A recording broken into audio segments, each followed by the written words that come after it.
Let me know if you see it pop up. Yeah, it says we're live.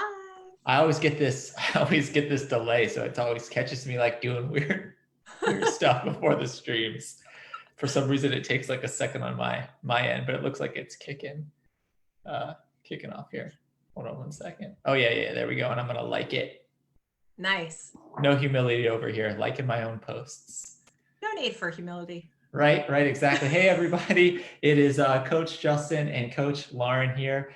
Another Nerd Fitness Kitchen series. The first two have been on mindful eating, and that was with Carrie and myself. And then last week, Lauren and I touched on, hey, Kel, thank you for, sorry, I get distracted easily. It's like that dog from Up sees a squirrel. So I need to stop looking at the comments as we're doing this. But anyhow, and then last week we talked about protein, both animal protein sources and vegetarian and vegan protein sources, plant-based protein sources. So hope you guys got a lot of value out of that.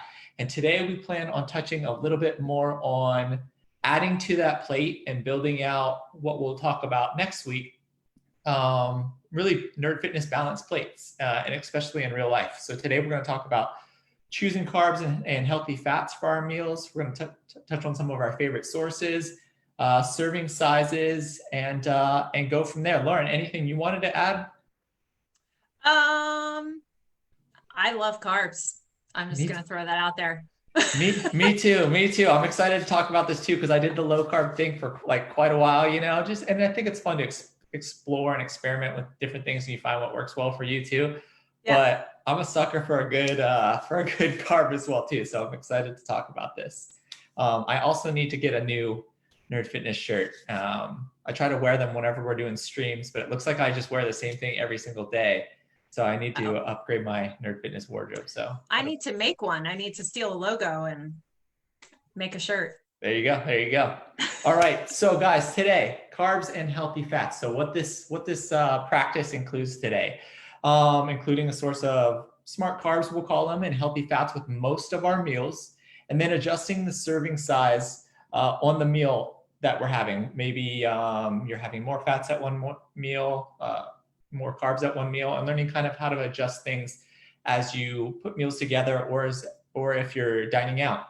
And then looking at labels and creating more nutritional awareness, looking at labels and looking at things like the carbs in foods, the fats in foods, and especially with things like combo foods as well too, which are really, really out there. We'll talk about a little bit more about that. If you're like a milk drinker, there's going to be some protein, some carbs, and some fats in that. Nut butters is another great example as well too, or nuts and seeds. So kind of looking at those things and just learning more, building your skills and knowledges, and creating more awareness around the things that we're eating on a regular basis. So Lauren, you want to kind of touch in a little bit about maybe why carbs and healthy fats are important for us, especially the carbs. Yeah, so carbs, I'm a fan just because they really are such a good source of energy. And I know there's a ton of different ways of doing things out there, but personally, I found that anytime I cut my carbs significantly, I felt like I didn't have enough energy. And then the fats really help with our appetite and satiety, and it can really help, even with portion size. Just adding a little bit of a healthy fat in there can go a long way. And it's good for, athletes. Carbs are really important. We were talking about fruit right before we got on here. So if I'm doing a lot of running and things like that, I'm usually increasing like my apples and my bananas and things like that, because it's just like really fast fuel. And I like to think of fruit as fast food, because it's like, if you think about a banana, it's already wrapped. It's already got, a peel, you just grab it and go. And it's kind of like the perfect food, and that's how I like to think of carbs, is more in like the fruits, the veggies, the potatoes, and things like that. I like that, especially with the fruits too, already like pre-serving sized out for the majority of us, like an apple, an orange, excuse me. Such a great way to look at it. And I agree with you too. I feel like the harder that I'm training, it seems like that's when the carbohydrates come in a little bit more important for me. And when I start to like cut those things out, maybe I get that fatigue and like the bonk from exercise. So I've noticed that as well too. And you made a great point around like making the meal appetizing and satiating. I've noticed when we're kind of balancing, creating like those more balanced plates and adding carbs and fats to the meals, it becomes more enjoyable. Like you're eating some Yeah. foods that you like and you actually enjoy the meal, which creates like that feeling of being satisfied from a meal. It's like, okay, I got some rice. I love rice in the right portion sizes, or, avocado, whatever it might be. So you get to really, really enjoy the meal a little bit more. So, and it adds a lot of like extra nutrition too, yeah. Because our bodies are really smart. So if we're eating stuff that is not nutrient dense, we're still going to feel hungry because our body's like, hey, I didn't get what I needed, knocking on the door. So adding in like the healthy carbs, the healthy fats, your body's like, I got what I needed. I'm good to go. Yeah, great. Yeah, great point. You've got we talked about the protein and the veggies last week, and then adding some of these other things that we might not be getting from those is a great way to kind of like expand that and get more nutrient dense meals throughout everything that we're eating. So it's such a great point. So what are some good carbs and some healthy fats that we can incorporate? I like to think of good carbohydrate sources. It's kind of like slower digesting, like Lauren mentioned, higher fiber, nutrient-rich foods, whole grains, brown or wild rice, quinoa, buckwheat, oats, beans and legumes, which we talked about a little bit last week as well too. And then like you mentioned, fruits and like starchy vegetables like potatoes, sweet potatoes, bananas. I love plantains. I'm a sucker for plantains. Funny story. The first time I bought a plantain was probably, I don't know, like 10 years ago. It sounds weird. And I thought you just peeled it and ate it like a banana. Worst mistake. Worst mistake I've ever made before. So that was my noob mistake with plantains. But those are some of my favorite ones that I try to incorporate. How about yourself, Lauren? So my favorite, if we're going with carbs, I'm going with the sweet potato because I'm somebody who, like, especially for a long time, I struggled with like really big bread cravings, like I just wanted like starchy carbs. And then, this was probably almost like 10 years ago. My personal trainer at the time was like, why don't you try sweet potato? And I love it because they're sweet, they're filling, they've got fiber, they got potassium, they have vitamin A, they have all these different vitamins and minerals. They're very filling. So that's like my go-to healthy carb. And then the other one that's kind of a combo, and this is because I'm plant-based, I'm a big fan of tempeh. So this actually has, this little packet has 2 servings in it. So it's got 40 grams of protein total, and it's got 20 grams of fiber, and it has, where are the fats? The fats are 22 grams. So it's like almost like an even, macro split across it for the soybeans and then the grains that are in here and the healthy fat. So that's a good one. If you're plant-based or vegan, check out some tempeh. My dad's all about that tempeh life, man. It's pretty good too. I gotta admit, it's unexpectedly better than I anticipated. That's for sure. And then more on the carbs. I know before the call, we were talking about maybe some ones that you would want to eat less of or fewer types of carbs. Did you want to dive into that a little bit for us? Sure. I try to avoid the simple processed white carbs. So think of things like crackers, white flour, plain white bread that's been processed. Easy swaps for things like that would be going for a whole grain bread, but you want to look to make sure you can actually see the whole grains. And, doing stuff like brown rice, stuff like quinoa, stuff that's just got more nutrition to it, because when it's been really processed, and some of that stuff has been bleached out too, which is why it's bright white.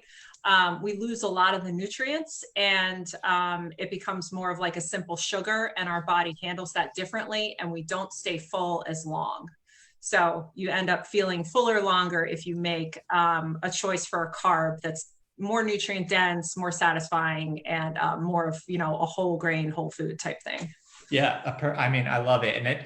And we talked about some good carb sources and maybe ones you want to watch out for. And just to reiterate, does that mean you have to eat only those carb sources and avoid all of those? Of course not. You incorporate the things that you like and you enjoy. Like, for example, I've got white rice at home because I like it. and I can Mhm. incorporate it in my meals in the right serving sizes. But I've also got brown rice as well too, to add some variety and a little bit more nutrient density.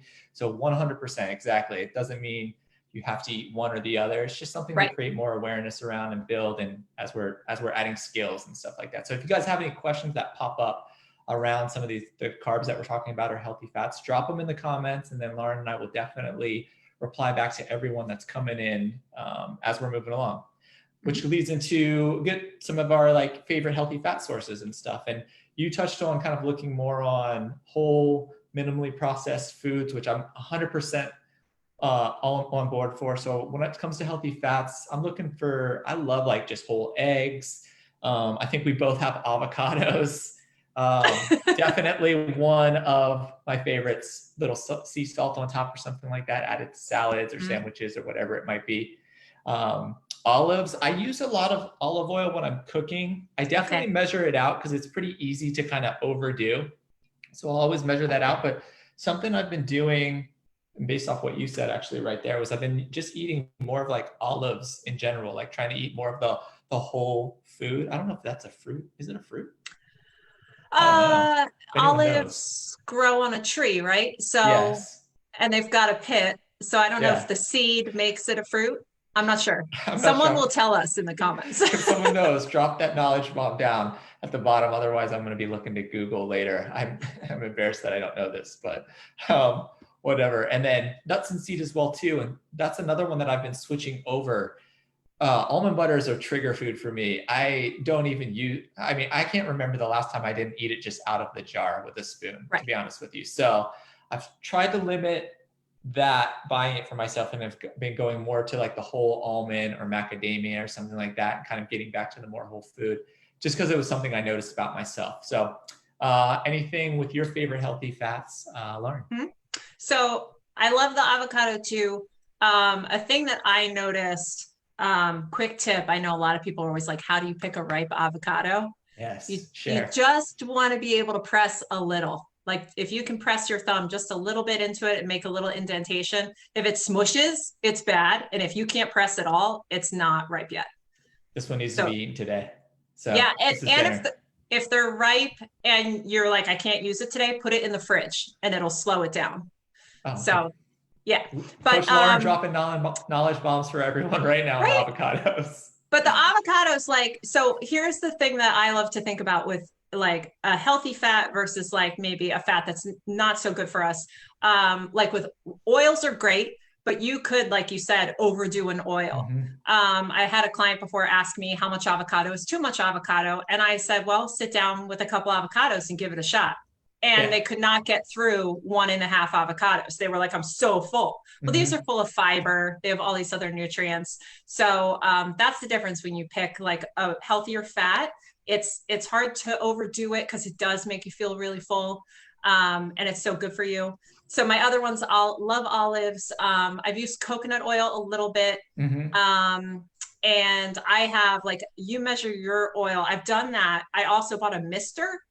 Yeah, me too. Yeah, so you like pump it and then you spray, so you're not like using as much. Yeah. So I like that. And then I'm with you on the nut butters. I have a tree nut allergy, so the only nuts I can eat are peanuts because they're technically a bean. So for some reason I'm fine with that. But yeah, I got to stay away from the peanut butter jar because I'll do a handful of peanuts much better than I do peanut butter. Yep. So I try to stick to the whole food more. We should start a club like the Peanut Butter Anonymous or Nut Butter Anonymous Club, and just have meetings each week, support each other in our ventures. Just try it straight, stay away from it. But anywho, this is good. Now leads into good portion sizing, because I think sometimes with carbs and fats are the tough ones to really get the portion sizes dialed in, and because there's a lot of like combos out there as well too. So Lauren, you go in, I think you talked about the portion sizes for protein veggies last week. You want to touch on this for us right here? Sure. For women, for carbs, do you want to do the hands? We're supposed to go 1 hand for women for carbs per meal. So like, little serving size. And then fat is 1 thumb per meal for women. Men can be 1 to 2 for the carbs per meal, and 2 thumbs of fat per meal. I also like to think, like, I think we have the grams here too. So Yep. women for carbs, 20 to 30 grams per meal, men 40 to 60, and then fat for women, 7 to 12 grams per meal and 14 to 24 grams per meal for men. But I also like to think, sometimes I just remind myself, I'll say 2 tablespoons a day, like Yeah. per, like, so that's, I keep that in my head with the peanut butter. I'm like, I'll just stick to my 2 spoons and then like maybe a handful of, nuts if I have that later. And then I'm like, okay, I'm good. It's very easy to, like, if we don't pay attention, it's Yep. easy to kind of, like, if you have a bag of trail mix and just, doing that. So do pay attention to serving sizes for those things. Yeah, we'll be talking more about that next week as well Yep. too. And this is just kind of this is what kind of the Nerd Fitness. If you guys have seen the Nerd Fitness meal plate, this is kind of just we're rehashing some of that, but it's just a starting place. You'll find what works for you and where you need to make adjustments. But if there's a challenges with looking, or if you're trying to figure out where to start, this is a great place to start. You know, the one, the 2 hands, the 2 thumbs, the 1 thumb. So just a starting place, not perfect, but good enough to get us kind of moving in the right directions. And I know we wanted to talk a little bit sometimes around the misconceptions around certain carbs and fats and whatnot. I know it comes up with clients is like, oh, I'm addicted to sugar, or like, sugar is the thing that's making me gain weight, or carbs are making me gain weight. And I wanted to touch on that a little bit from diving with certain clients. It was, I was finding out a lot of it was just combo foods, like more like processed foods. So it wasn't the carbs from like a donut. It was that a donut has carbohydrates and fat. So it's a very calorie dense food. So it wasn't just sugar or carbs in particular. It was like, a very hyper palatable, delicious food, basically, just that was calorie loaded. It's something that you were noticing as well too. Yeah. Usually, a lot of clients will want to, people want to cut back on sugar and things like that because they feel like sugar is the issue. And a lot of times, if somebody does something like that where they want to do an experiment and cut out sugar for 7 days, they often find that they're cutting out pastries, they're cutting out, donuts, they're cutting out sugary cereals. They all have so many other things in there other than just sugar. So it's good to look at food as like not just individual nutrients, but as the whole package. Yeah, you can't go wrong when you're eating more like whole foods, nutrient dense foods. It's kind of hard to overdo those. The more that you include, the better for sure. So, good. I guess some favorite ways for us to get carbs and fats in. I know we both had some that we wanted to share. I'm going to keep the theme of Justin being super lazy when it keeps to cooking and eating in general. So I do everything frozen or in bags. So I've got like frozen white rice that I can just heat up. Super, super easy. I've got brown rice as well too. And embarrassingly enough, I also in the freezer have like sweet potato just already cut and cubed. The reason I love this is because there's 4 cups in here, which I know for me is like, that makes 4 meals. It takes like the guesswork out of figuring out or estimating portions. I just know this bag is for 4 meals. So when I cook it, I just put it off into 4, Tupperware things and boom. Also fruits, like you mentioned earlier, I feel like it's so hard to overeat fruits. Like this entire thing of strawberries, so nutrient dense, low in calories. And just great like after dinners and stuff like that. You can just grab and go. Avocados, like we touched on as well too. Some of my favorites. And I like playing around and experimenting with meals a lot. Like I like to have a low carb meal or that's higher in fat or, vice versa and whatnot. So I'll experiment with maybe like fattier cuts of meat, like salmon or lamb and stuff like that. And then maybe reduce the carbs at that meal just to kind of like play around and see how I feel. It's always kind of like treating it like an experiment and like practicing always. So any from you as well too? Yes. So sweet potatoes, I have an air fryer. So I just chop them all up and throw them in there. And then I do a lot of frozen veggies because that's easy portions to just cook those. And that's like, another carb source. I do avocado. I would probably spread this out over a few days because it's a very big one. But I feel like, sticking with stuff that's like that's easy to do, and giving yourself that flexibility of moving stuff around, like you said, like experimenting with like a higher fat meal or a lower carb meal or things like that. I tend to go, just for myself, I go like a little heavier on the carbs earlier in the day because that's when I'm more active. Mhm. But dinner time, sometimes I'm like, well, I don't want to snack later. So I want to make sure I've got a little more healthy fat in my dinner so that I feel full and satisfied. And sometimes I'll do like a Beyond Burger, like one of those vegan burgers that I know is higher fat, and things like that. So, and just playing around with it and seeing what feels the best for you. Totally. Treating it like an experiment, making notes if you need to, making adjustments as you go. I think it's such a great way to look at it. So how can you kind of practice this habit with the healthy fats, the carbs? Just something to keep in mind is, like we talked about, is playing around with it, not being afraid to experiment. Low carb probably isn't ideal for most people, but it might work really, really well for a lot of people as well too. And you might find that those are the types of foods, higher fat foods, protein and veggies are the things that you really like, and carbs you're not as much of a hand for, as a fan of. So experimenting a little bit, and then kind of identifying your 3 to 5 favorite, carb sources or healthy fats, making a quick little list, like we did with the proteins and veggies, and having that off to the side. So, hey, I'm going to dive into this when I go into my next grocery shopping trip. And that way it takes a lot of the guesswork out of you. And then also maybe not being afraid to experiment with some new things, like, hey, I wanted to try that carb. I've never had it, or that fruit before, never had that healthy fat before. That's something that I'd love to try, and seeing if there's ways that you can incorporate it throughout your day and stuff like that. Lauren, anything you kind of wanted to add to that? Yeah, I think definitely play around with it, even with something as simple as a smoothie. Yeah. You might be someone who really loves a smoothie, but maybe they don't make you feel that full. So maybe add, a teaspoon of coconut oil into your smoothie, or maybe add like some oats as, a healthy carb into your smoothie to like help you feel fuller longer, or even like, a quarter of an avocado or something like that. But don't be afraid to play around with it. Yeah. So yeah, great point. I know. And I like to, you talked a lot earlier about including more whole foods, and there's like slowly eating less processed food. So I'm always looking for opportunities to like make some simple swaps, or like that 1% better mindset that we've talked so much about, Yeah. in certain areas. Like maybe when I go out, swapping like, a lettuce bun for a regular bun.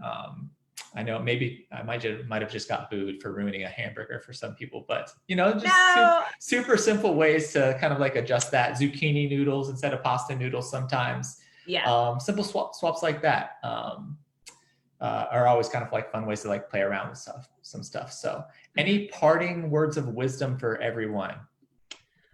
Oh, I always think in general, the closer we can eat to the earth, the better. So the more, food that you recognize as food is always good. I don't be afraid to experiment with increasing fat. If you're somebody who feels like they're always hungry, there's a lot of different things to look at, but making sure you're getting enough carbs, getting enough healthy fats, that's always something to play around with. And just think of it as a practice. If it doesn't work for you, we just shift gears and we try something else, because progress with any of the stuff is not linear, and it has to work for you. Absolutely. Yeah. Great message. Treat it as a practice. Don't be afraid to experiment, and create as much awareness around it as you can, and learn as you go. I think sometimes we forget that we're building skills. This is just like you're building skills, and it's a practice just like anything you work on. And the longer you kind of put in some work on it, the better you do, and the better you get with it over time. So next week, we will be talking about putting this all together: the mindful eating, protein, veggies, smart carbs, healthy fats, and how to create balanced plates, especially in the real world. And now that some of this lockdown is going down too, it might be interesting to see how you incorporate it with as you're dining out or grabbing more meals out as well too, and into your regular day, and maybe getting back into your work routine and whatnot. So join us next Wednesday, I think, at the Yep, same time. I Okay, think so. perfect. Okay, perfect. And again, if you have any comments or questions, drop those down below. We'll always get to them. Thanks for telling us, linking to the olive thing, by the way. It's much appreciated. I'll be clicking on that later. And Lauren and I say bye, I guess, right? Yeah. Bye, guys. Take care.